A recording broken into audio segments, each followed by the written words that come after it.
Hello, this is the Wine of Life podcast. I'm Wes, and tonight we're going to be talking about the first three chapters of the book of Ecclesiastes. And we're going to be talking about what it's supposed to mean, what the main questions are, what he's really trying to get at. I'm going to be using, or I did use, to study some of this Old Testament wisdom literature, a theological introduction by Craig Bartholomew and Ryan P. O'Dowd. Some of the things I disagree with, but some of the things I think are good insights. So that's what I used to look through some of it. They had some interesting things. When we look at the book of Ecclesiastes, it's supposed to be the word preacher or Colette. I don't know if I'm saying that right. But there is a narrator. There's not just the preacher. And we find this when we read. We see the narrator says, the words of the preacher, the son of David, king in Jerusalem. Vanity of vanities, saith the preacher. Vanity of vanities, all is vanity. What profit has a man of all his labor which he takes under the sun? And this goes through all the way to verse 11 of chapter 1. And then in verse 12 it starts, I, the preacher, was king over Israel in Jerusalem. And it starts this first person narrative. So there's a narrator and there's the preacher. And so we have the narrator speaking in Ecclesiastes 1 through 11. And then he makes an appearance in chapter 7, verse 27, and then the end, the epilogue, chapter 12, 8 through 14. So we have these two voices that are going through. It appears that the narrator agrees with, or somehow it seems like he gives a bit of a commentary on the whole book and what the preacher is trying to say. Now, what Bartholomew and Dowd seem to think is that Solomon was not the author, that it was written in the post-exilic time because it's later Hebrew. They believe it was written around the 4th century. I tend to disagree with this. Now, it doesn't. Obviously, the Bible doesn't say it was Solomon, written by Solomon, but it certainly could have been written by a king. The way that I view it, of course, it being late Hebrew, people tend to think that way, but because of the way they passed on oral traditions, it could just as easily have been something that was passed on through the years and not written down until the time of the 4th century. And also, the way that the preacher lays out, or the teacher lays out the issues at hand, is not one of a struggle with regards to suffering. What he's doing is it's a struggle with regards to excess.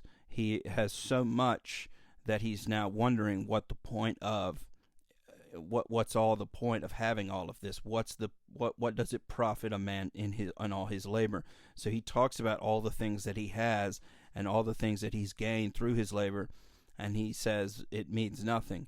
And so that isn't the question that people within the post-exilic time would have been asking. And they even bring this up, which is strange to me because I thought they would have caught that. But they seem to think that the intellectual struggle that the preacher is going through has something to do with the fact that they've been cast away by God and sent into exile. But it just appears that that's not the case. This is obviously there is a connection in terms of it being like wisdom literature with Job, but Job is based on suffering. This Ecclesiastes appears through all of it to be based on decadence, that the struggle is decadence, which makes it very,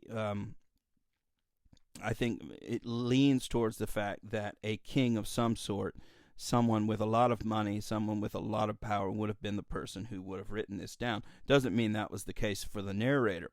Narrator could have been much later, could have been somebody who was struggling and was looking at what all of these questions mean. But that does appear that that's the case for the person who's the preacher, that was a person who was a king.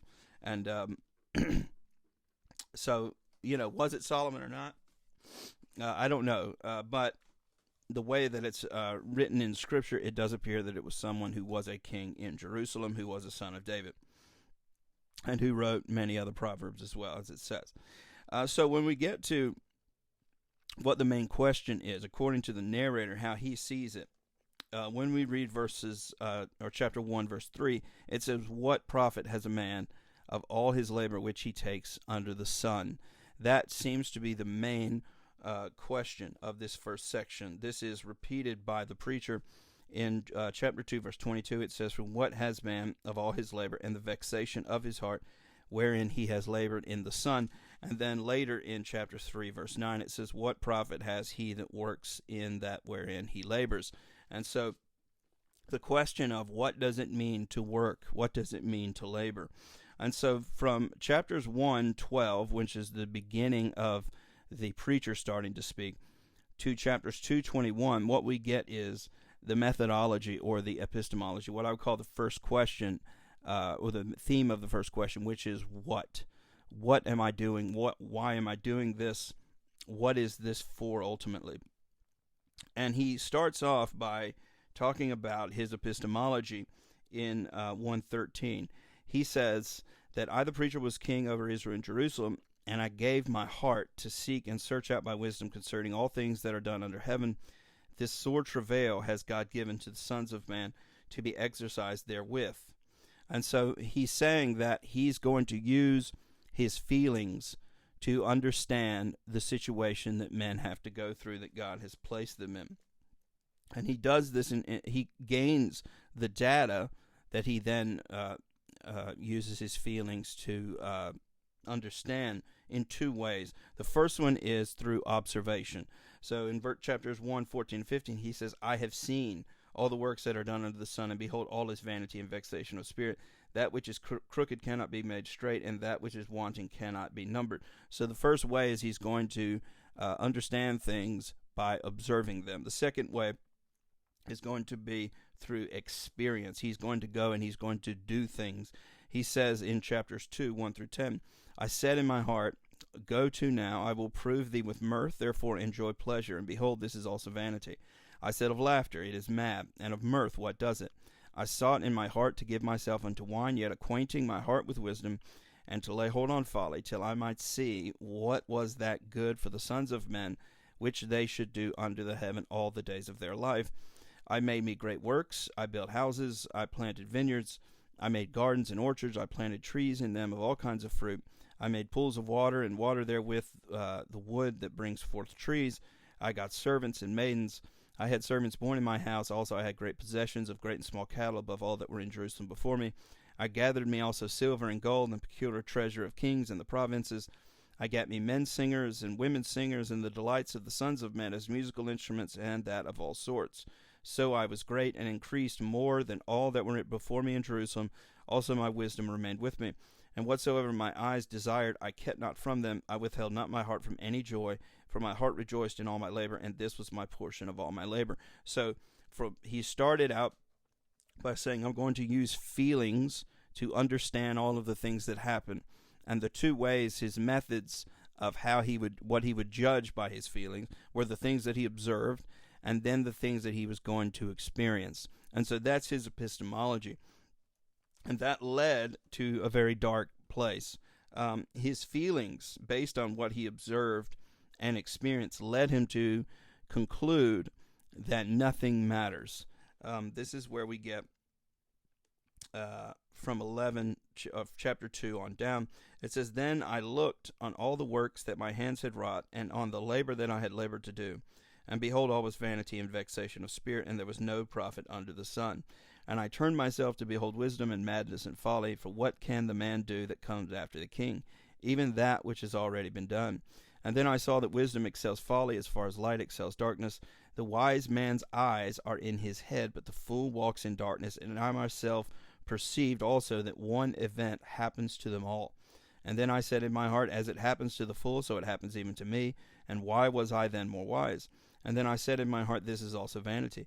For there is no remembrance of the wise more than of the fool forever, seeing that which now is in the days to come shall all be forgotten. And how dieth the wise man as the fool? Therefore I hated life, because the work that is wrought under the sun is grievous unto me, for all is vanity and vexation of spirit." So his conclusion is that he hates life. He observed things, he experienced things, and then he used his feelings to understand the things that he observed and experienced, and he came to the conclusion that because death equals all things out, none of it ultimately matters. And what he continuously says is, and this is what the narrator starts with, vanity of vanities, because the preacher said it. So this is part of the commentary of the narrator. It says, vanity of vanities, saith the preacher, vanity of vanities, all is vanity.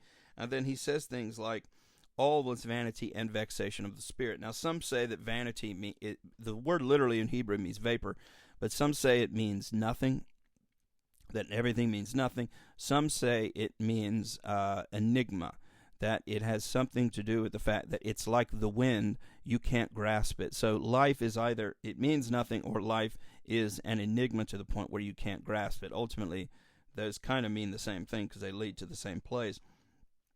But because he was using his feelings based on what he observed and experienced, he came to the conclusion that he hated life and that he could not sort of carry on with where he was going. And so in the end, he asked the same question that the narrator started with in chapter 1, verse 3. He asked this in chapter 2, verse 22. He says, for what has man of all his labor and of the vexation of his heart, wherein he has labored under the sun? So what do you get with regards to all of your labor? None of it means anything. Whether you were wise or whether you were foolish, whether you acted well or not, you're going to die anyways, and it means absolutely nothing. So this is what he tries to say we ought to do.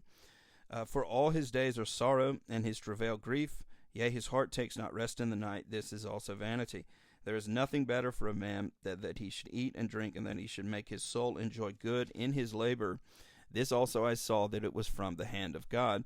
For who can eat, or who else can hasten hereunto more than I? For God gives to a man that is good in his sight wisdom and knowledge and joy, but to the sinner he gives travail to gather and to heap up, that he may give to him that is good before God.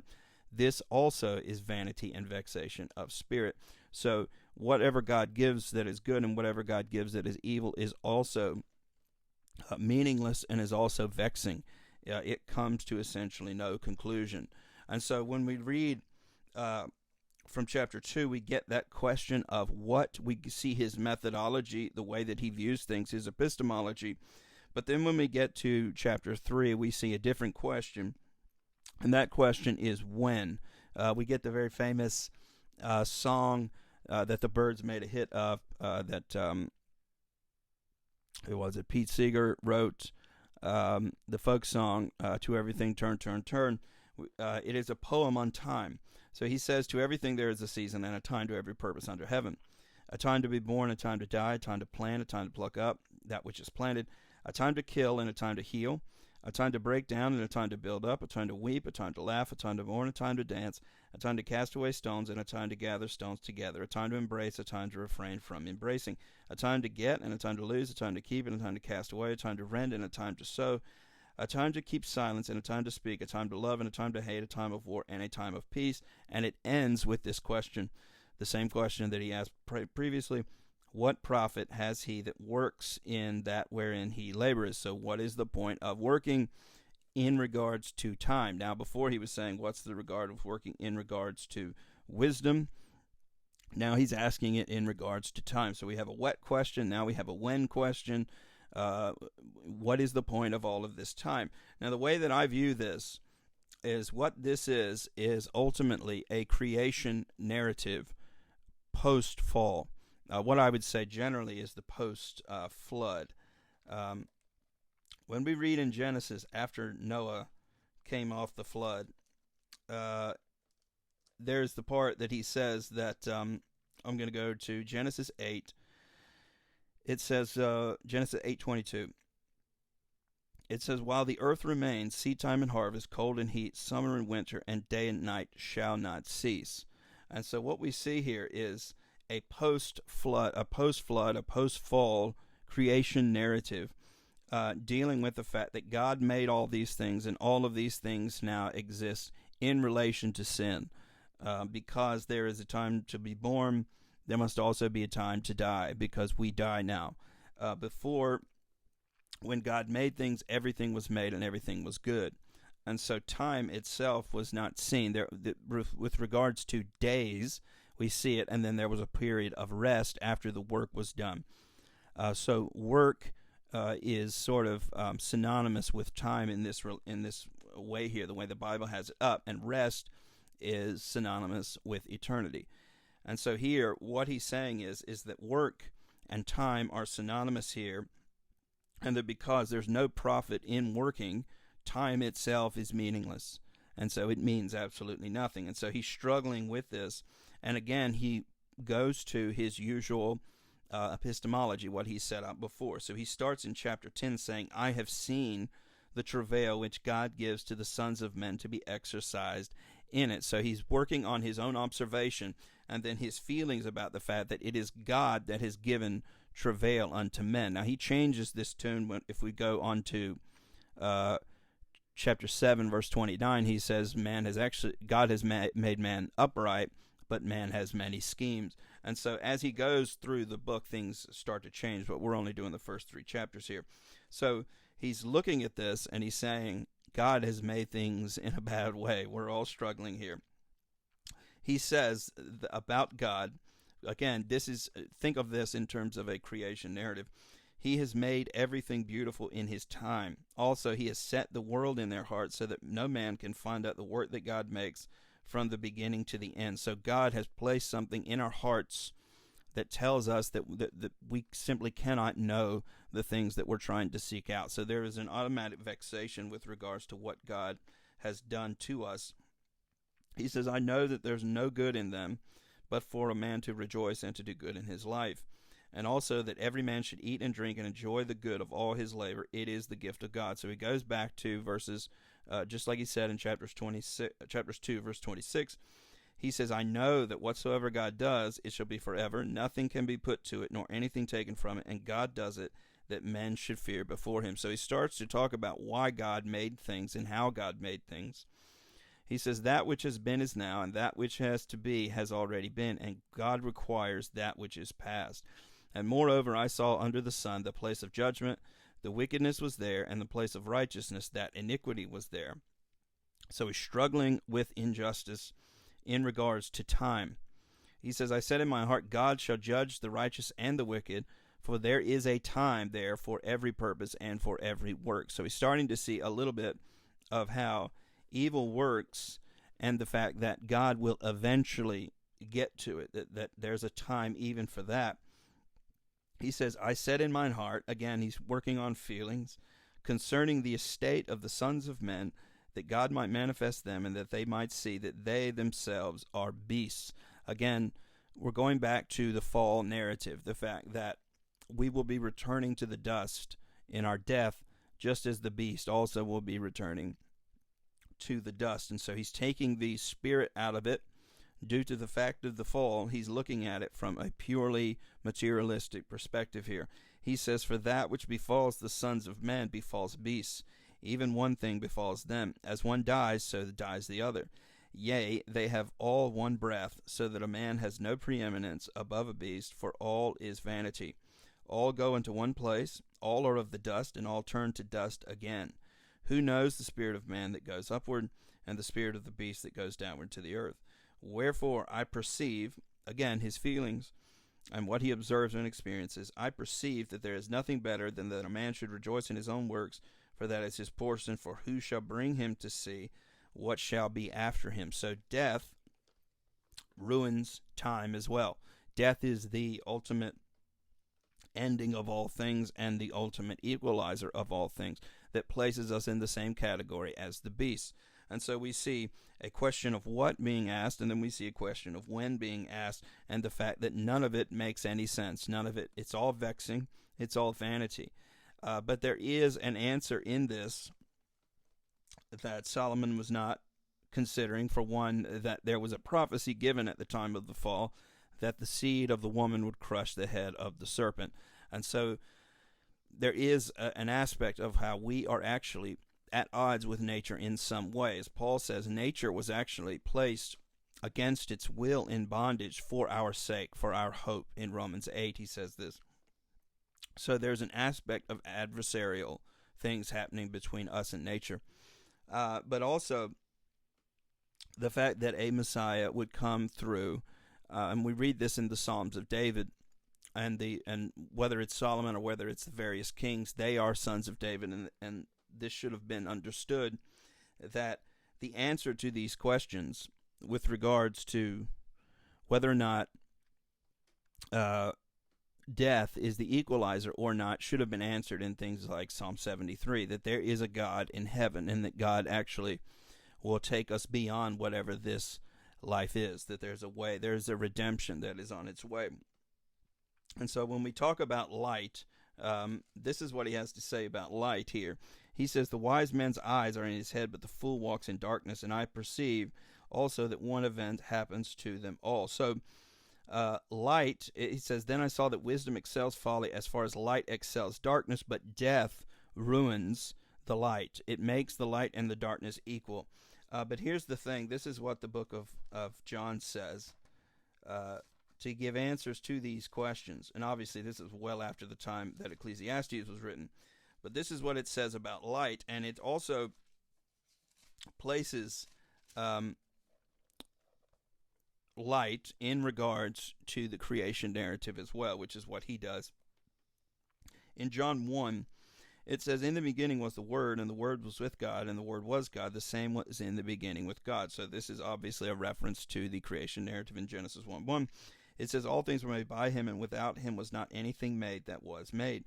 In him was life, and the life was the light of men. So life is the light of men, and the light shines in darkness, and the darkness comprehends it not. So there is a difference, because the light itself is not something that allows you to walk in this life in a particular way. It's also light that allows you to live beyond it. It says, there was a man sent from God whose name was John. The same came for a witness to bear witness of the light, that all men through him might believe. He was not that light, but was sent to bear witness of that light. That was the true light, which lights every man that comes into the world. He was in the world, and the world was made by him, and the world knew him not. He came into his own, and his own received him not.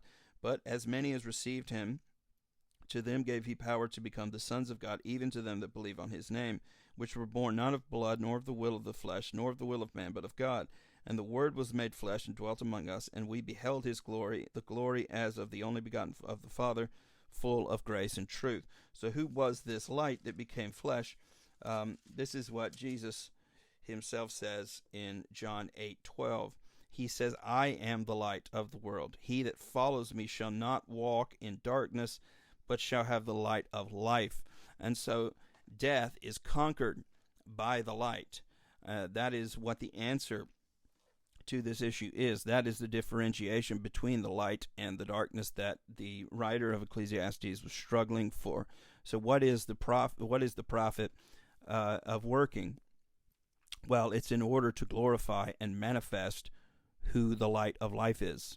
We're trying to be a witness and manifest who God is in order for others to have eternal life as well. And this is what Paul ends up saying about time with regards to behaving as a witness. This is what he says in Ephesians. Where am I trying to go? Ephesians 5. He says, wherefore he saith, awake thou that sleepest, and arise from the dead, and Christ shall give thee light. Again, light and life are synonymous here. He says, see then that you walk circumspectly, not as fools, but as wise, redeeming the time. So time is something that we are given because the days are evil. Wherefore be ye not unwise, but understanding what the will of the Lord is. So there's a will of the Lord. He has ordained works that we are supposed to perform. There's a reason why we were made and why we then labor. And this is what he has to say in Colossians 4:5. He says, walk in wisdom towards them that are without. So it is redeeming the time. So there's an aspect of trying to be a witness for that light, that we ourselves now are the light because the Holy Spirit has been given to us. And so the light is the life. Light actually defeats darkness. It defeats what death is. And this is what the writer of Ecclesiastes was looking for when he was talking about what is the profit. The profit is that we are life-giving. That's what we're supposed to be. We are given life by God at birth. We are given eternal life by God at the new birth, and we are then supposed to be a witness to those, redeeming the time that we live, walking wisely on this earth, in order that other people can also receive that new birth by believing in the light of the world, which is Jesus Christ. So that's what the first three questions are about. The first three chapters, when we're talking about Ecclesiastes and the questions that come about, those first two of what and when, he deals with that, and he looks at it from the perspective of creation. It's a creation narrative of the fall, really, is how I like to look at particularly chapter 3. So if you liked the content, hit subscribe or hit the like button or send messages or whatever you want to do. Or if you didn't like it or you disagree with it, let me know. And thank you for listening. I'll talk to you next time.